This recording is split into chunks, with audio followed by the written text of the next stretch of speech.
Hello again, everyone. Edwin Learnard back once again. In this YouTube astrological segment, we're going to be talking about the transit moon conjunct one's natal Mercury. Now, when we're talking about transits of the moon, this can involve our feelings, sensitivity, emotionality, and what we might become emotional about, emotional reactions, and also a nurturing energy. The fact that we're talking about a transit of the moon that contacts one's natal Mercury. This could be about a lot more feeling energy, sensitivity, emotionality, and nurturing. Could be connected with one's communication. Say if this is in Virgo, it could be where you may be a little bit more sensitive, to criticism or people being judgmental of you. It could be about really strongly analyzing one's emotions too. Remember, Virgo is analytical, and also this is also about feeling more sensitivity towards siblings, cousins, and neighbors. Maybe there's more of an urge to nurture them at this time. If it's in Gemini, say, it could be through mental stimulation, talking about manifold subjects. This is something too. It could be helping out with maybe it's in Virgo. Maybe they need something organized, and you help them do this. Um, Cancer, it might be done through food, perhaps through offering them to take them out to a fast food place or something. This is also to remember that Mercury is also connected with local transportation, and this could be a time where you may feel more inclined, greater propensity to take care of your vehicle, perhaps. And again, going back to the zodiac sign Virgo, it might be making it really clean and immaculate. It could be a lot of you know really just making sure it's taken care of. Now, this transit does not last that long. You're talking about roughly a 10-hour transit on average, because if we're using a 3-degree applying a conjunction aspect and 2 degrees separating conjunction aspect, that's 5 degrees total. And you figure, I mean, the moon, on average is going to move about 1 degree every 2 hours. So in you figure 5 degrees is about 10 hours on average. If this is at nighttime, this may not be really that as nearly as prominent or critical, but it's going, or how it affects you during the daytime or so. Now, also, Mercury is associated, with the rational mind, rational thinking. This could be a time where, especially if this is in a water sign, if this transit is in Scorpio, it could be very, very convoluted emotions at this time, might cloud, your own rational thinking. Pisces, very chaotic ones, all-encompassing emotional energy. Pisces energy can be very super sensitive, so this is a time where you may want to wait till you're making important decisions about something. It might be more critical to wait until after the transit actually takes place. Um, Now, Mercury anatomically is also associated with the hands, the arms, shoulders, lungs, breathing, and even nerves and eyesight.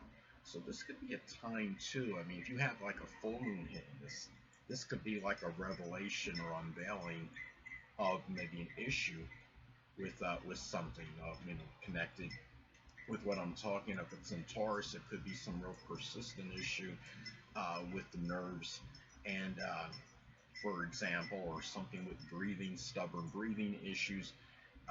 And remember, it also again is eyesight, and the fact that, keep in mind too, that the moon itself rules either the left or the right eye depending on gender. When it contacts Mercury, Mercury being about eyesight, this is an aspect which it can be has a really greater propensity than a lot of others to be some issue with the eyes. And generally, in most cases, this is not going to be a full moon or lunar eclipse or new moon even, so it's something that might just be like a mild type of eye irritant at this time that you might be dealing with. But the thing about this too is that, keep in mind that Mercury also is associated with short journeys. So it can be a time where you might people close to home might be more prominent in taking short trips, whether it's errands or just going to the store locally. It can be, another thing too is that it could be family members, people that might live at your household. It could be prominent females in your life. Now, another thing too is when you have this transit, this is where family may play more of a provocative role in your communications at this time.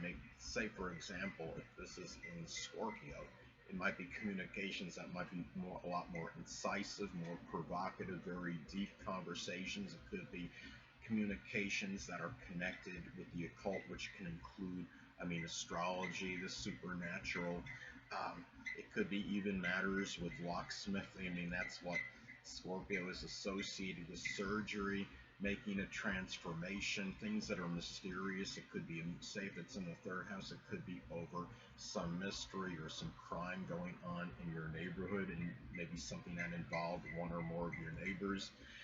This is also a time too where one may be more inclined to home learning. Remember that Moon is connected with the home, and learning, assimilating information is associated with Mercury. If this is in Aquarius, as an example, it could be connected with electronics, computers, astrology, astronomy, aerospace, and anything that would be related to Aquarius. Now, keep in mind that the moon is also it's connected with our past, our memories. It could be very nostalgic in how it manifests in transits. Now, when you have this transit, it could also be about taking very nostalgic short journeys, because the moon is nostalgic. Mercury is, of course, associated with local transportation, short journeys.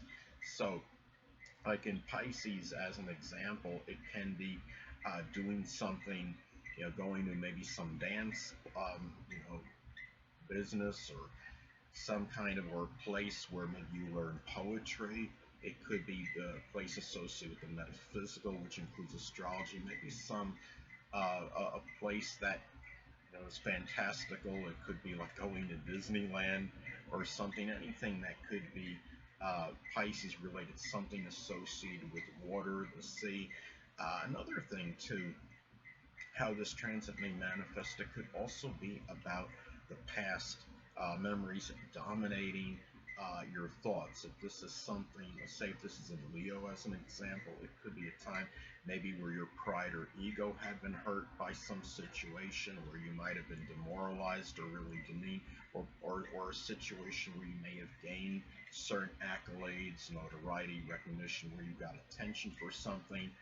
Um, the thing about this too is, you look at this, and also emotions at this time may cloud rational thinking. I would say, especially if it falls in a water sign.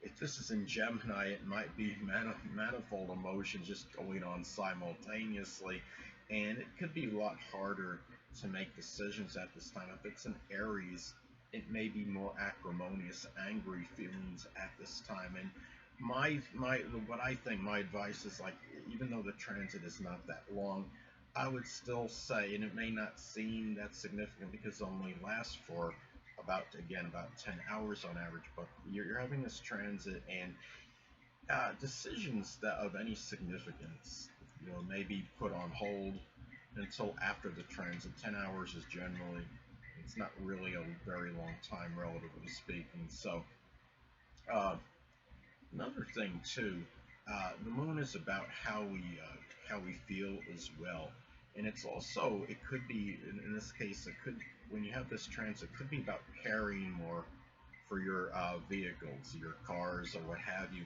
Now, being in Capricorn, for example, it could be maybe something with the skeletal system of the skeletal, the chassis, I believe it's called, of the car.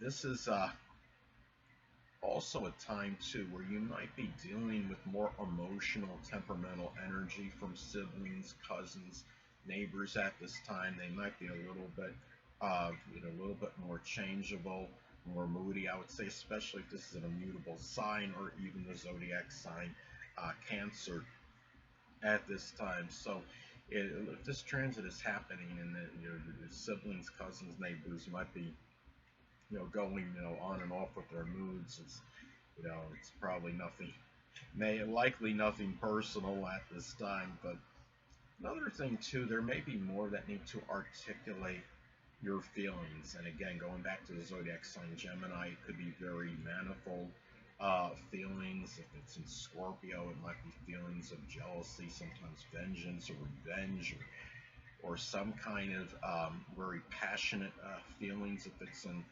Scorpio.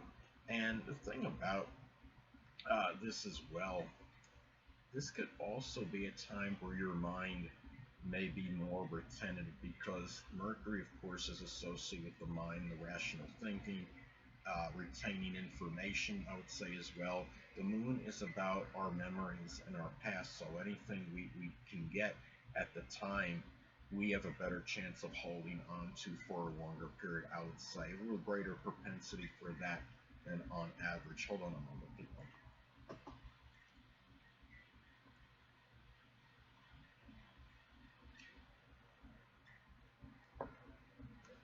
Now, it's also, too, again, going back to,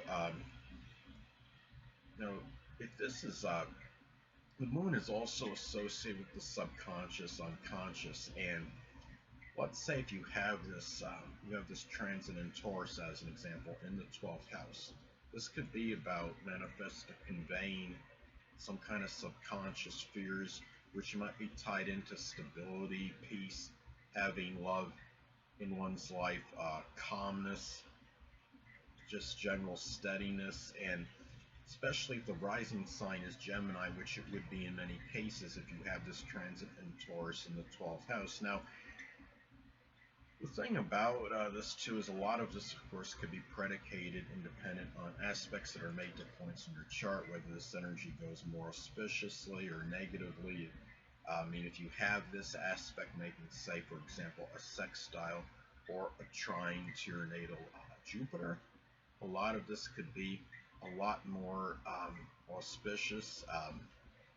Like the moon is the public. If you have this transit moon hitting your natal Mercury, and it makes us at the same time makes a sextile trine your natal Jupiter, that could be some, maybe public recognition for communication. As an example, some writing. It could be more prosperity connected with it, perhaps. If it's makes an adverse aspect to your natal Saturn, then there might be some, delays or some restrictions or these things that some of this energy, might run into, the energy that's connected with this transit. They hit some roadblocks or delays, and it might be more of a laborious effort to do these things. Like, for example, as I stated before, if you were taking care of your vehicle, there might be some delays in it, or maybe there's some kind of restriction of some kind, or there's some roadblock that you run into in attempting to do this, as an example. So anyway, people, that'll conclude this YouTube astrological segment. Until next time, people, Edwin Learnard saying, stay well.